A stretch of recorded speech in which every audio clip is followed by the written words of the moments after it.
ओम शांति। आज की मुरली से ज्ञान योग धारणा सेवा की विशेष पॉइंट। ज्ञान। भारत ही हेवन था, अब हेल है। हेल अर्थात काला, हेवन अर्थात गोरा। राम राज्य को दिन, रावण राज्य को रात कहा जाता है। सतयुग में स्टैम्प निकलती ही इन लक्ष्मी नारायण की है। शिव बाबा का ज्ञान तो बाहर रहता नहीं, तो ज़रूर ऊँचते ऊँच लक्ष्मी नारायण की ही स्टैम्प लगती होगी। राणा प्रताप ने भी लड़ाई की, वह तो हिंसा हो गई। इस समय तो सब हैं डबल हिंसक। बेकार में जाना, काम कटारी चलाना, ये भी हिंसा है ना। बाप कहते हैं कट उतरने बगैर तुम मेरे पास आ नहीं सकेंगे, नहीं तो फिर सज़ा खानी पड़ेगी। मोचरा भी मिलता है, पद भी भ्रष्ट हो जाता है। जो मेहनत करेंगे वह राज्य करेंगे, बाकी जो मेहनत नहीं करेंगे वह सजाएं खाएंगे।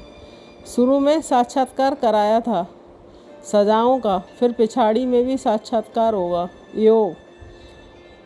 कोई से भी दिल लगी हुई ना हो, ऐसा पुरुषार्थ करो। झरमुई झगमुई में अपना टाइम वेस्ट मत करो, याद में रहने का अभ्यास करो। गृहस्थ व्यवहार में रहते कर्म करते बाप को याद करते हैं। अब बाप चुंबक कहते हैं कि मुझे याद करो। बुद्धि का योग जितना मेरे साथ होगा उतनी कट उतरेगी। किचन में भी भोजन बनाते, रोटी पकाते, जितना हो सके याद में रहो। घूमने जाते हो तो भी याद में। अभी कर्मातीत अवस्था नहीं हुई है, इसलिए कर्म संबंधों से भी दिल लग जाती है। कर्मातीत बनना उनके लिए चाहिए याद की यात्रा। धारणा। जैसे बाप टीचर रूप में पढ़ाकर सब पर रहम करते हैं, ऐसे अपने आप पर और औरों पर भी कर्म करना है। पढ़ाई और श्रीमत पर पूरा ध्यान देना है। अपने करैक्टर सुधारने हैं। आपस में कोई पुरानी सड़ी हुई परचिंतन की बातें करके बाप से बुद्धि योग नहीं तोड़ाना है। कोई भी पाप कर्म नहीं करना है, याद में रहकर जंग उतारनी है। अपने को सदा प्रभु की अमानत समझकर चलो तो कर्म में रूहानियत आएगी। सेवा।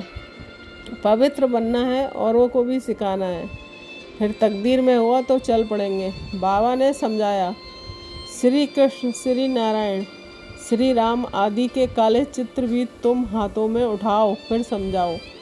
श्री कृष्ण को श्याम सुंदर क्यों कहते हैं? बच्चों को कल्याणकारी बनना है, बाप और रचना का परिचय देना है।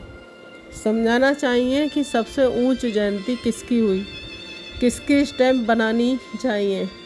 तुम समझा सकते हो देवताओं को काला क्यों बनाया है। ओम शांति।